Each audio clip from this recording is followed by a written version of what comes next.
여러분 안녕하세요. 최신 세계 경제 뉴스를 발췌 소개하고 제 의견을 곁들이는 세계 경제는 지금 Current Issues of Global Economy 편집자 정견만입니다. 네, 5월 24일자 Current Issues of Global Economy 진행하겠습니다. 오늘 세 건의 뉴스를 발췌하고 참고로 단신 세 건을 첨부하였습니다.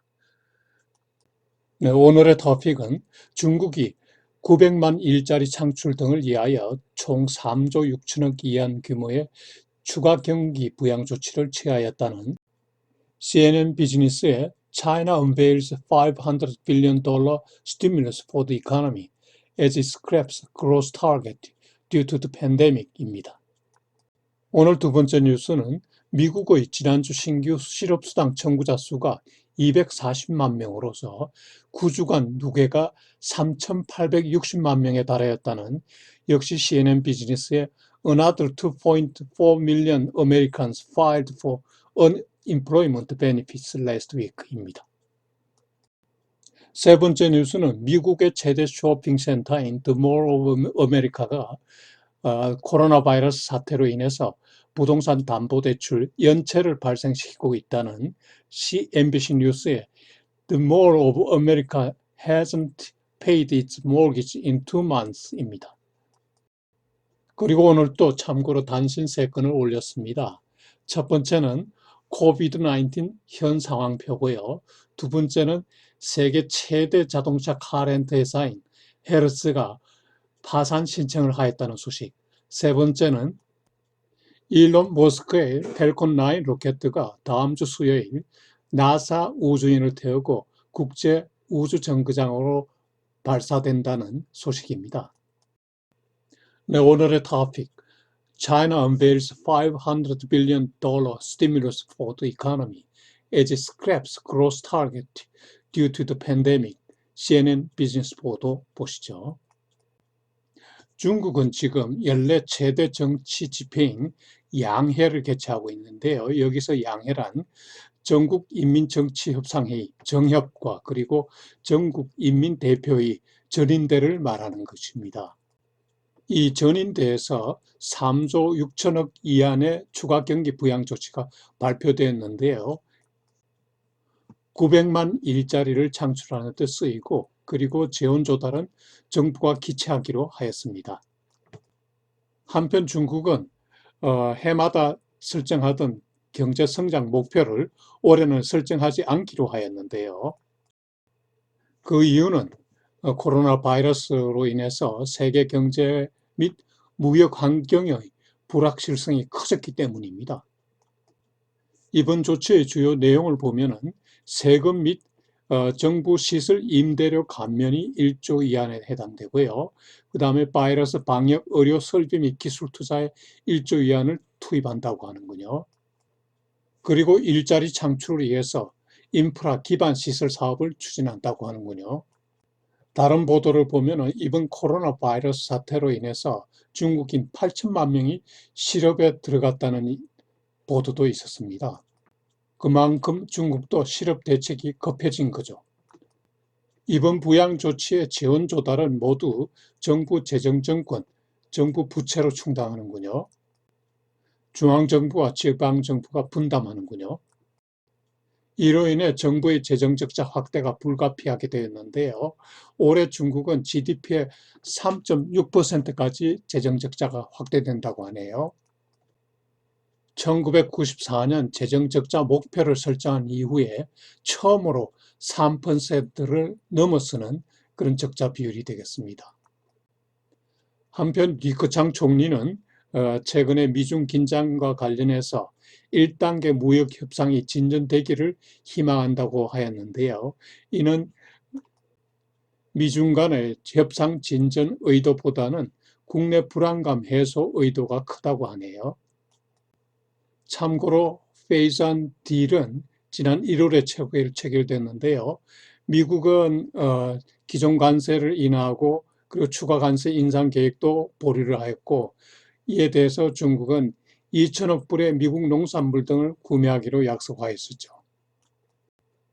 네, 오늘 두 번째 뉴스. Another 2.4 million Americans filed for unemployment benefits last week. CNN 비즈니스 보도 보시죠. 미국의 지난주 신규 실업수당 청구자 수가 240만 명이었는데요. 이로써 지난 9주간 청구자 누계가 3,860만 명에 달하였습니다.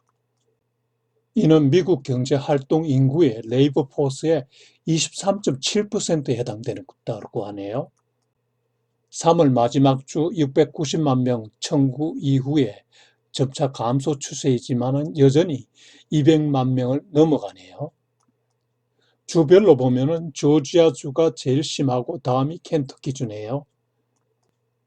다음 주부터 주별로 경제 봉쇄 조치가 해제될 예정으로 있기 때문에 점차 해고가 감소하고 또 업무에 복귀하는 사람이 늘기 때문에 신규 실업수당 청구자 수는 조금 줄 것으로 전망하는군요. 한편 미 의회가 지난 5일 2일 날 청구 대상자 범위를 확대하였는데요. 독립계약 근로자, 온라인 근로자, 자가 근로자를 포함했는데 지난주에 190만 명이 이들이 신청했다고 하네요. 걱정스러운 점은 봉쇄 조치가 해제되더라도 적지 않은 일자리가 영구 소멸할 것으로 예상되고 있다고 하네요. 현재 2주 이상 실업수당 청구자 수가 2,510만 명에 해당됩니다. 업무 복귀가 지연될수록 2주 이상 실업수당 청구자 수가 증가하겠죠. 앞으로 발표될 고용지표가 초미의 관심이 대상이 되는데요.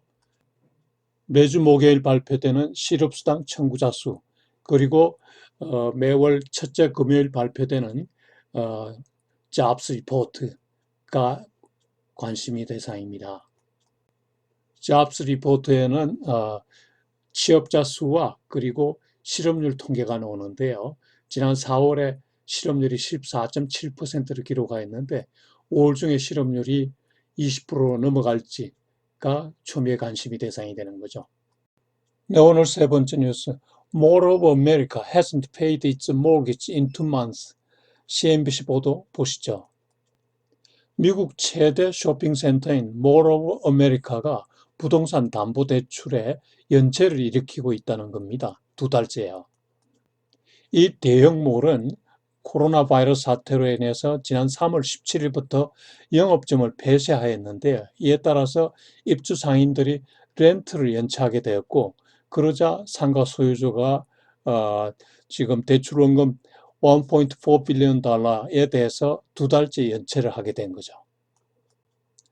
대출 은행인 웰스파고에 대해서 담보권 행사 연기를 요청했는지 여부는 불투명하고요.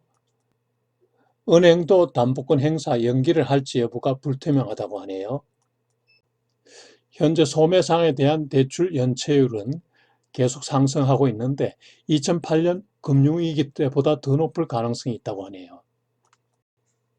이 몰은 6월 1일부터 상가 영업을 재개한다고 하는데요.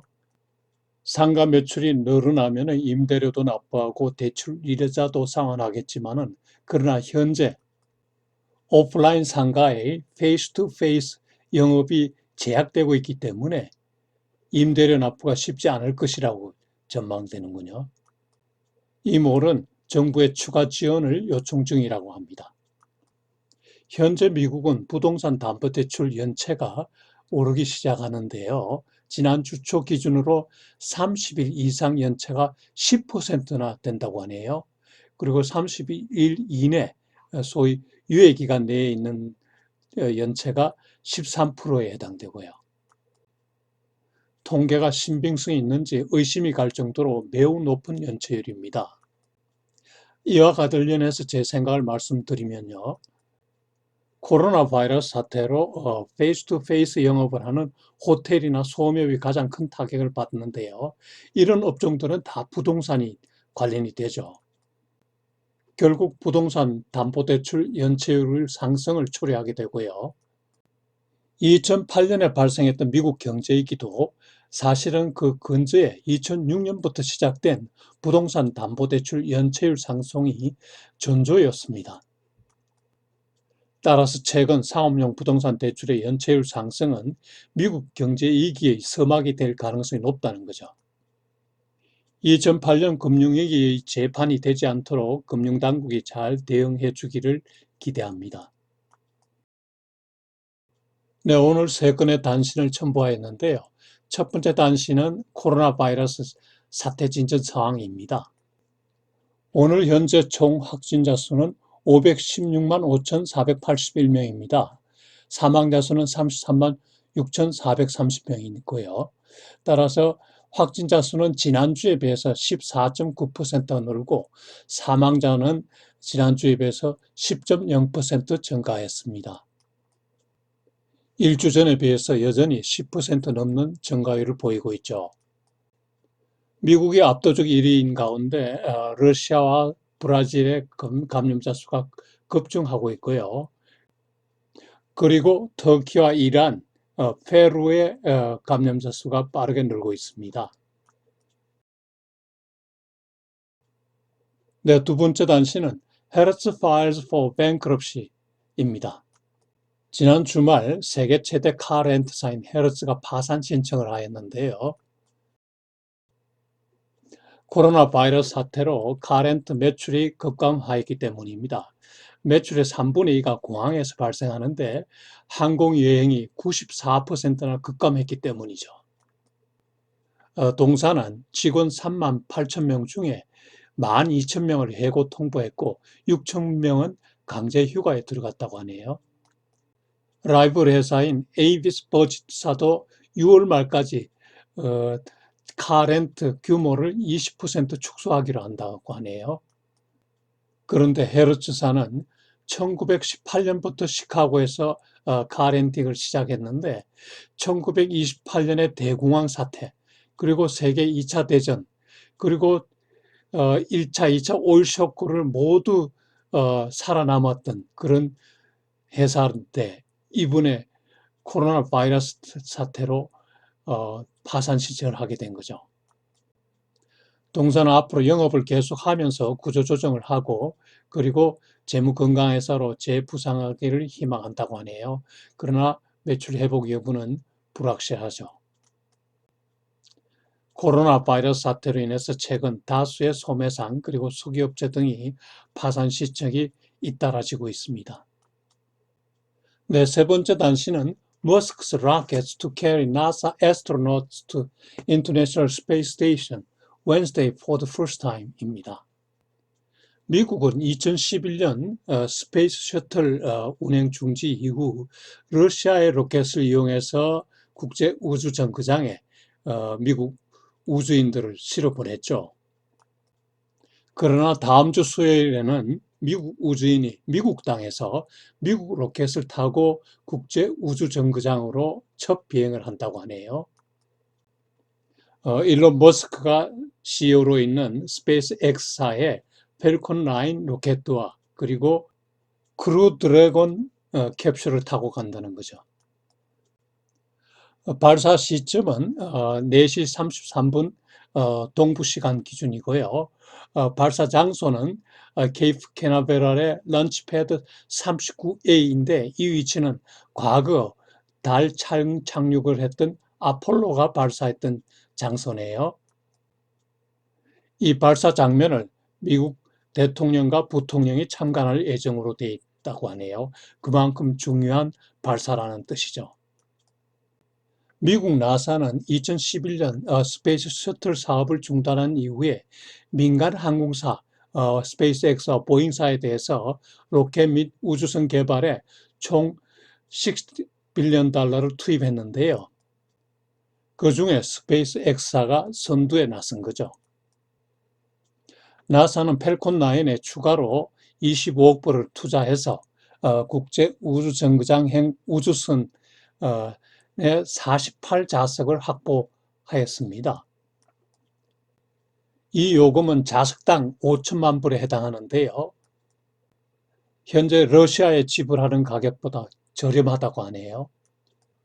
스페이스X사가 펠콘 9의 그 리유즈블 로켓을 개발하는 등 기술 혁신에 성공했기 때문이라는 생각이 듭니다. 화성에 인류를 위한 식민지를 개척하겠다는 앨런 머스크의 꿈이 점점 가까워지는 느낌이 드네요. 정말 대단합니다. 네, 오늘 또 세계 경제는 지금 Current Issues of Global Economy를 예청해 주셔서 대단히 감사합니다. 여러분, 다음 한 주도 즐겁고 보람차게 지내시기 바랍니다. 안녕히 계십시오.